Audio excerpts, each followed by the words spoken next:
très loin. Voilà, Paris c'est tout là-bas. Avec des nouveautés, même j'allais dire une, mais il y en a plusieurs. Et c'est des voitures que je vois pour la première fois.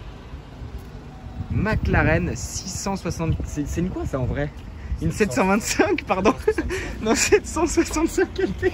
Voilà, j'ai mal appris ma leçon, je suis désolé. Mais en tout cas, c'est une McLaren 765 LT. Et attention, attention, le meilleur reste à venir. Car, première fois que je vois cette McLaren Elva. C'est ouais, c'est limite une première mondiale car c'est la première fois que cette configuration, on va dire, a été montrée. C'est ici, c'est à Paris, c'est à Saint-Cloud plus précisément. Ouais, je vais faire un petit plan avec les deux. Donc voilà, c'est aussi la première fois probablement que vous voyez ce véhicule sur YouTube. Donc ça se passe sur ma chaîne, sur la chaîne Pes le Moto évidemment. Donc voilà, et puis petite 600, non c'est une 725, putain j'ai du mal avec celle-là. J'ai clairement du mal. Non mais je dis tout le temps 675, désolé hein, mais ah voilà c'est la maison, mais voilà 725 LT et là 65.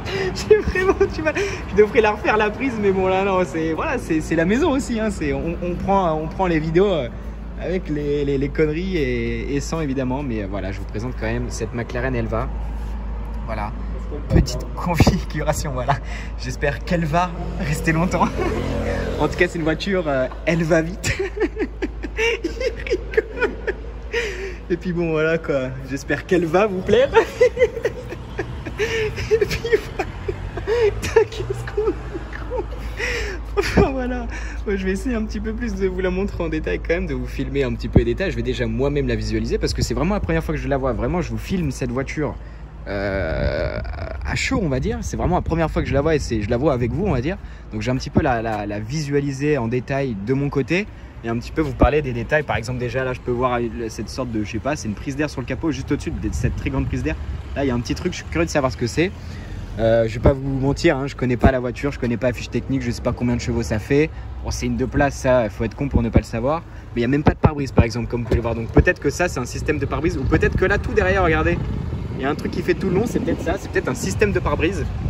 Donc voilà, je vais aller vous refilmer la 765 LT, là j'ai réussi à le lire. Mais en tout cas, par contre, 765 pardon, LT, ça a de la gueule. Hein. Clairement, c'est pas mal du tout. Hein. Les petites ailettes comme ça, assez sympa. Regardez le pare-choc là, comment il est dessiné, magnifique. Les petites prises d'air juste là, regardez comment. Franchement, ça a de la gueule. Hein. Putain, j'aime beaucoup. Voilà, les petites ailettes en carbone, on peut apercevoir. Bon, malheureusement, je peux pas rentrer, hein, c'est fermé. Je sais pas quelle heure il doit être 21h, 22h là. Même ouais, il doit être largement 22h vu le temps. Mais voilà, regardez un petit peu comment c'est violent là, tout le carbone. Je vais essayer de vous zoomer un petit peu sans trop zoomer parce que le zoom n'est pas top. Mais en tout cas, regardez la gueule que ça a. Même là, la petite caméra, ça a l'air d'être une caméra, c'est pas mal du tout. Tac, je vais me remettre en dézoom s'il veut bien, l'appareil là. Voilà. Mais en tout cas, ça a de la gueule, hein, les petits rétro-carbone. Regardez là, la prise d'air là, comment elle est assez impressionnante. Merde, j'arrive pas à caler mon doigt. Mais voilà, ça a de la gueule. Hein. Franchement, ça a de la gueule. Je vais essayer de vous la montrer un petit peu de côté comme ça. Oh, j'aime beaucoup. J'aime beaucoup, beaucoup. À voir dehors, regardez tout le bas de caisse dessiné ici, là, super joli. Les jantes sont super belles. L'aileron du Seigneur. Et puis voilà, bon, en tout cas, je vais un petit peu regarder les véhicules. Je vais en faire des photos aussi. Et je vous refilme un petit peu pour vous remontrer ces deux véhicules-là. Parce que c'est quand même des véhicules qui ont de la gueule, qui sont vraiment super jolis. Et je vais essayer de ne plus me tromper sur ce modèle aussi parce que j'ai du mal. Je vais vous filmer, là elle va juste après. Bon alors j'ai quand même un petit peu regardé les fiches techniques on va dire des véhicules. Donc je peux vous en parler un petit peu. Déjà ça 765 LT, bah évidemment ça fait 765 chevaux. Ce qui est quand même pas mal du tout. 800 Nm de couple, 800 Nm de couple, pardon, j'en bégaye parce que la voiture me fait de l'effet quand même. Donc c'est quand même pas mal du tout. Elle fait apparemment 80 kg de moins qu'une 720S classique. Donc ce qui est quand même pas mal du tout. Hein. Déjà j'imagine que c'est avec toutes les parties en carbone, les ailettes, etc. Ça doit être pas mal du tout. Donc en tout cas, franchement, c'est pas mal du tout. Esthétiquement, regardez-moi ça. Je trouve ça vraiment assez ouf. Toutes ces ailettes en carbone, les jantes magnifiques, l'aileron qui a l'air d'être en position up, en mode freinage entre guillemets, et puis vraiment toutes ces parties en carbone. Moi j'aime beaucoup cette partie là, juste ici là, qui remonte vers l'arrière. Malheureusement, je vais essayer d'aller vous filmer l'arrière de loin, en zoomant. Je vous parlerai évidemment de la Elva juste après. Voilà la Elva, petite configuration. Et voilà la 765 LT qu'on voit un peu au loin là-bas. Je vais peut-être me décaler. On voit mieux les jantes d'ici. Là, il y a une sorte de Vessar package, on va dire ça comme ça. Puis là, on voit vraiment bien l'aileron. On voit surtout l'échappement. C'est pas mal du tout l'échappement comme ça. Ça change, on va dire. Après, j'attends d'en voir une spec sur la route, etc. Mais en tout cas, c'est quand même des voitures qui sont... enfin, deux voitures qui sont quand même plutôt jolies.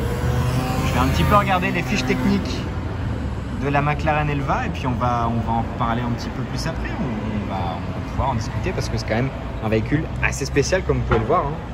Donc on va en discuter tranquillement juste après, mais regardez quand même. Franchement, cette 765 LT, vraiment j'aime beaucoup. Alors je trouve ça un peu con de l'appeler LT parce qu'elle n'a pas l'air super longue. Peut-être qu'elle est rallongée de l'arrière, je sais pas, j'ai du mal à voir d'ici. Mais en tout cas, c'est pas la même chose qu'une 675 LT par rapport à une 650S ou une F1 GT Longtail par rapport à une F1 normale, c'est évident. Parce que clairement, c'était vraiment des vrais Longtail, quoi. Mais c'est vrai que là, elle n'a pas l'air rallongée de fou. Donc je sais pas, faudrait peut-être se renseigner. Mais ouais, voilà. Bon, alors pour la Elva, j'ai un petit peu lu 2-3 trucs. Bon, rien de folichon, on va dire. Mais je peux quand même vous dire que ça fait 815 chevaux. Non, je vais dire 815 chevaux. Ce qui est d'ailleurs apparemment 15 chevaux de plus qu'une McLaren Senna. Donc c'est déjà pas mal du tout. Et ça vaut aux alentours apparemment en France des 1,7 million d'euros apparemment. Une petite chose à savoir aussi, c'est qu'à la base, c'était un modèle limité à 399 exemplaires. Et vu que ça s'est pas du tout vendu, il n'y en aura que 249 dans le monde apparemment. Donc c'est un petit peu con parce que dans cette config elle est quand même sympa. Mais c'est vrai que la config de base aidait pas, hein. Le bleu mat comme ça c'était pas du tout joli.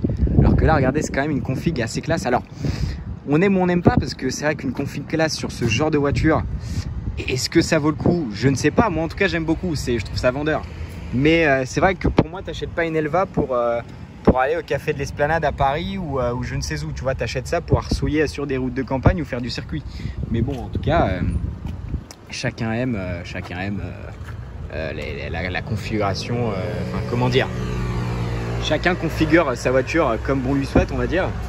Mais en tout cas voilà, je trouve ça un petit peu dommage de ne pas l'avoir présentée comme ça d'un coup, parce qu'elle était déjà elle est très belle comme ça, alors que le bleu mat était vraiment pas ouf.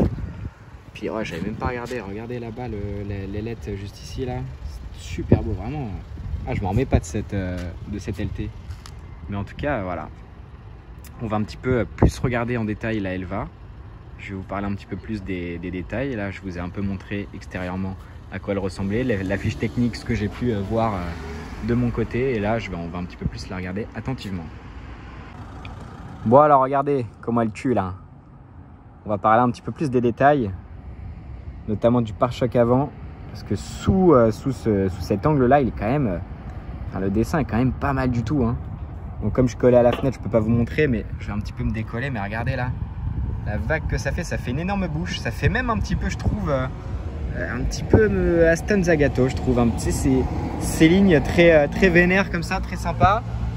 On reconnaît un petit peu la patte anglaise, on va dire. Je vais me remettre au grand angle. Bon, la qualité est moins bonne au grand angle, mais on voit les deux voitures, hein. Clairement là, regardez, magnifique. Mais en tout cas, déjà, ce qu'on peut notifier, c'est qu'il n'y a pas de rétroviseur au centre. Voilà. Par exemple, sur la Monza SP2, il y en a. Ou SP1 d'ailleurs. SP1, je suis pas sûr, mais en tout cas, SP2, il y en a, ça, j'en suis sûr. Mais voilà, en tout cas, une belle gueule. Des feux un petit peu comme la McLaren Speedtail. Bon, d'ailleurs, McLaren Speedtail, j'en ai jamais vu, donc peut-être que ça diffère un petit peu, mais en tout cas, ça ressemble un peu. Mais regardez la gueule que ça a. C'est vraiment impressionnant sous cet angle. Puis les phares vraiment sympa, la petite prise d'air. Je suis pas fan de cette prise d'air. Le design est vraiment pas très joli. C'est assez disgracieux, je trouve. C'est un peu dommage. Mais bon, je pense que ça doit être bien utile au véhicule. Je vais un petit peu passer sur le profil. On va en parler un petit peu plus en détail. Notamment, regardez déjà la gueule ici. Désolé pour les reflets, hein. C'est pour ça qu'on est venu la nuit, c'est pour avoir le minimum de reflets. En plus, regardez, il y a un petit nid de petits moustiques. C'est un petit peu relou. Enfin bref. Et voilà, déjà là, on voit bien la gueule, les jantes. Les jantes, elles sont belles. Franchement, on a deux types de jantes là, regardez. Super jolies, je trouve. Puis la peinture là, je sais pas si ça se voit bien, mais les paillettes comme ça, c'est vraiment super joli. Voilà.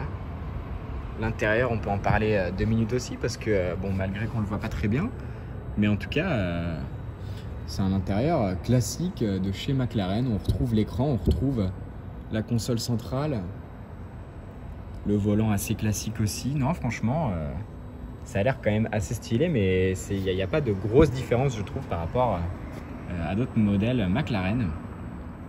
Ici, la petite prise d'air aussi, très sympa. Puis le double bosselage sur ce qu'on peut appeler le toit, on va dire ça comme ça. Le compartiment moteur d'ailleurs, je suis curieux de savoir comment ça s'ouvre ici parce que ça a l'air de pouvoir s'ouvrir, contrairement à cette partie juste là. Mais voilà. Puis ici, je trouve que c'est vraiment ici, on retrouve la patte un peu McLaren. Un petit peu cet arrière, je trouve, qui ressemble vachement à la 570S, sous cet angle, on va dire. Enfin, on retrouve un petit peu les lignes, les formes, c'est sympa. Et puis les jantes, elles sont vraiment jolies. Et à l'arrière, on va un petit peu plus parler de l'arrière. Désolé pour ton gèse. Voilà, regardez là, on la voit bien l'arrière. Les échappements juste là. Avec le petit badge Elva dans ce qu'on peut appeler la calandre, on va dire. Je suis désolé pour le reflet du panneau là, mais bon, on va faire avec. Hein. Mais en tout cas, c'est pas mal du tout. On retrouve vachement l'ADN McLaren, je trouve, sur cette arrière là, avec ce joli diffuseur. Puis voilà, hein. Non, franchement, petite config. Après, j'en sais pas beaucoup plus sur ce véhicule, malheureusement. Tiens, là, on voit bien les deux. Mais en tout cas, je trouve que dans cette configuration, ça a de la gueule. Clairement. Et puis voilà. En tout cas, j'espère que cette vidéo vous aura plu. C'est une petite vidéo qui n'était pas prévue, mais je me suis dit quand même, c'est la première fois que j'en vois une. C'est la première fois que même ce véhicule-là en particulier sort dans les concessions, on va dire. Enfin, donc je me suis dit, ça peut valoir le coup de vous le montrer. Peut-être que vous n'étiez pas au courant que ce véhicule était sorti entre guillemets. Je parle pas de la Elva, mais je parle de celui en particulier dans cette configuration. Donc voilà, et puis c'est dans tous les cas une première pour moi, que ce soit pour la 765 LT ou pour la McLaren Elva.